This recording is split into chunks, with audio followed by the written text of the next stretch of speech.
ಎಲ್ಲ ಸ್ಪರ್ಧಾತ್ಮಕ ಪರೀಕ್ಷಾರ್ಥಿಗಳಿಗಾಗಿ ಸುವರ್ಣಾವಕಾಶ ಪರೀಕ್ಷಾ ತಯಾರಿಗೆ ವಿನೂತನ ಎಕ್ಸ್ಪೋ ಆಯೋಜನೆ ನ್ಯೂಸ್ ಫಸ್ಟ್ ಇಂದ ಕೋಚಿಂಗ್ ಗುರು ಎಜುಕೇಷನ್ ಎಕ್ಸ್ಪೋ ಸಿಟಿ ವಿಶ್ವವಿದ್ಯಾಲಯದ ಜ್ಞಾನಜ್ಯೋತಿ ಆವರಣದಲ್ಲಿ ಎಕ್ಸ್ಪೋ ಆಯೋಜನೆ ಮಾಡಲಾಗಿದೆ. ಇಂದು ಮತ್ತು ನಾಳೆ 2 ದಿನಗಳ ಕಾಲ ನಡೆಯುವ ಕೋಚಿಂಗ್ ಗುರು ಮೆಗಾ ಎಕ್ಸ್ಪೋಗೆ ಒಳ್ಳೆಯ ರೆಸ್ಪಾನ್ಸ್ ಕೂಡ ಸಿಕ್ಕಿದೆ. ಶಿಕ್ಷಣ ಸಚಿವ ಮಧು ಬಂಗಾರಪ್ಪರಿಂದ ಎಕ್ಸ್ಪೋ ಉದ್ಘಾಟನೆ ಆಯಿತು. ಮೆಗಾ ಎಕ್ಸ್ಪೋದಲ್ಲಿ ಚಿಕ್ಕಬಳ್ಳಾಪುರ ಕ್ಷೇತ್ರದ ಶಾಸಕ ಪ್ರದೀಪ್ ಈಶ್ವರ್ ಸಹ ಭಾಗಿಯಾಗಿದ್ದರು.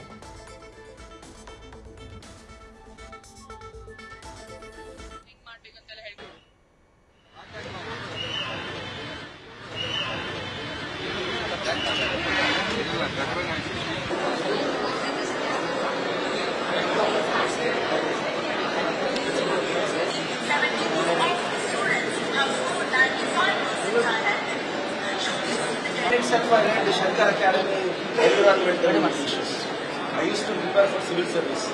Which I sir, namaskar sir. Namaskar.